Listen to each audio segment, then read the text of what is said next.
kita lihat, kalau kita setback, siapa yang membentuk Jenderal Sambo ini? Ternyata pada zamannya Pak Jenderal Tito Karnavian. Makanya pengamat-pengamat di Indonesia, Pak Tito ini punya 3 dosa. Dosa yang pertama, ya, yaitu dia membentuk Satgasus Merah Putih. Ini dosa yang pertama pada yang bentuk Jenderal Sambo ini, ya, yaitu Jenderal Tito Karnavian. Dosa yang kedua, mengalihkan, menyeret Polri tidak lagi sebagai wasit, tapi diseret oleh Jenderal Tito Karnavian sebagai pemain. Lah nek wasit diajak jadi pemain, kira-kira hancur Pak permainan itu. Sepak bola itu hancur wesan. Wasit diseret jadi pemain, ya rusak sudah Pak. Ini dosa yang kedua Pak Tito Karnavian ini. Dosa yang ketiga yaitu apa Pak? Pelanggaran HAM. Siapa contoh pembunuhan 800 lebih petugas KPPS? Itu Polri menyatakan tidak boleh ada otopsi. Siapa yang melakukan otopsi akan dikenai pidana, ya kan? Akhirnya Ibu Dokter Ani Hasibuan, karena beliau terpanggil hati nuraninya, Pak. Iki manusia, ini bukan kucing. Ini manusia 800 lebih mati, Pak. Tidak boleh dilakukan penelitian oleh Polri. Siapa yang melakukan penelitian langsung penjara. Akhirnya Ibu Dokter Ani Hasibuan terpanggil hati nuraninya. Dia melakukan otopsi sembunyi-sembunyi. Akhirnya kena juga, Pak. Beliau langsung dikenai pidana 10 tahun penjara. Ibu Dokter Ani Hasibuan. Diam-diam dia melakukan otopsi sendiri. Dari sampel dari 800 lebih yang dibunuh itu petugas KPPS, akhirnya beliau mengatakan rata-rata itu pakai zat arsenik, Pak. Racun. Ketika saat petugas KPPS minum kopi atau minum teh. Nah, Bude ditanya, Bude, ini yang meninggal ini 800 lebih. Oh, itu biasa. Demokrasi. Ya Allah, sampai akhirnya jamaah saya, Pak. Jamaah saya itu sampai protes. Ustaz, kok belum mati-mati sih, Ustaz?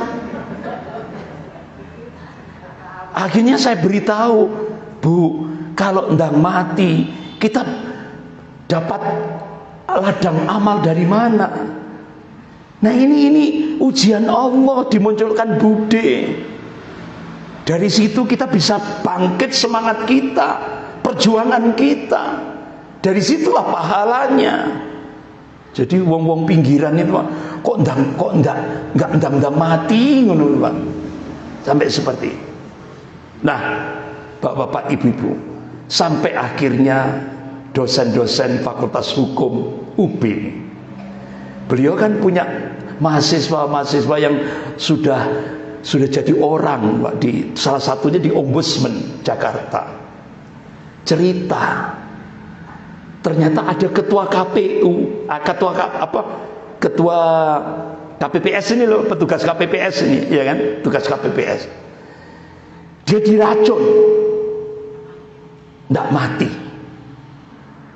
Habis itu berita terakhir ditembak. Karena apa? Dia tidak mau disuap dengan fulus jutaan, tidak mau. Akhirnya dibunuh, tembak. Bahkan dari ombudsman, cerita ombudsman itu ada yang sudah di Bandara Soekarno-Hatta karena kena keracunan tadi, arsenik tadi. Dia mau berobat ke Kuala Lumpur, Malaysia. dilarang oleh Polri, Pak. Pulang. Akhirnya meninggal di jalan. Astagfirullah. Ini dibangun teori tadi itu, manusia itu adalah hewan. Inilah yang terjadi. Nah, akhirnya Allah membongkar. Yang ditangkap berapa ini? 31 polisi, ya kan? Yang status tersangka kalau tidak salah 4, termasuk Jenderal Sambo. 31 orang, Pak, itu katanya ini pelanggaran kode etik. Coba loh, Pak, 31 dianggap pelanggaran kode etik. Ini bukan pelanggaran kode etik ini, Pak, ini gerombolan ini. Persekongkolan kejahatan ini sudah. Tapi masih disebut pelanggaran kode etik. Astagfirullah. Sampai Kompolnas, Komisi Kepolisian Nasional ikut-ikutan bohong, Pak. Pakai narasi bohong. Nah, sementara ulama yang benar-benar melakukan seperti biasa check up, dituduh oleh Kapolres Bogor bohong, yaitu Habib Rizik Syihab. Padahal beliau check up di Rumah Sakit Umi Bogor. Langsung dituduh oleh Kapolres Bogor, ini kebohongan, masuk delik pidana. Akhirnya Habib Rizik kena delik pidana. Nah, siapa yang mati duluan? Kapolres Bogor mati duluan. Ini mubahalahnya, doanya ulama. Ulama itu dagingnya racun, Pak. Ulama itu dagingnya racun. Jangan semenang-menang kepada ulama. Akhirnya yang menuduh Habib Rizik bohong mati duluan, kena jantung, Pak. Ini sudah makarnya Allah. Hati-hati, ojo ngelamak karo ulama, iya kan? Kualat nanti. Bagaimana solusi syar'inya? Insya Allah bulan depan. Walah katanya. Bagaimana solusi syar'inya? Insya Allah bulan depan. Ini, Pak. Menurut Al-Quran dan As-Sunnah. Jadi Pak Pano, part kedua, Pak. Insya Allah bulan depan, Ahad ketiga.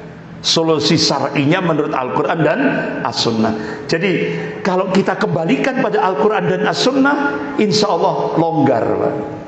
Lego. Hati ini, kolbu ini lego. Karena apa? Rasulullah memberikan wasiat. Qala Rasulullah sallallahu alaihi wasallam, taraktu fikum sayyaini lan tadilu ba'dahuma kitabullah was sunnatun nabi. Aku tinggalkan 2 perkara, kalian tidak akan sesat.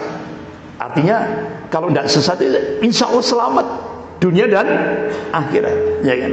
Kalian tidak akan sesat selama kalian berpegang pada 2 perkara, kitabullah was sunnatun nabi, Al-Quran dan sunnah Nabi. Insya Allah kita bahas bulan depan. Sekian, kita akhiri dengan doa kafarat majelis. Subhanakallahumma wa bihamdik, asyhadu an la ilaha illa anta, astaghfiruka wa atubu ilaik. Wabillahi taufiq wal hidayah. Wassalamualaikum warahmatullahi wabarakatuh.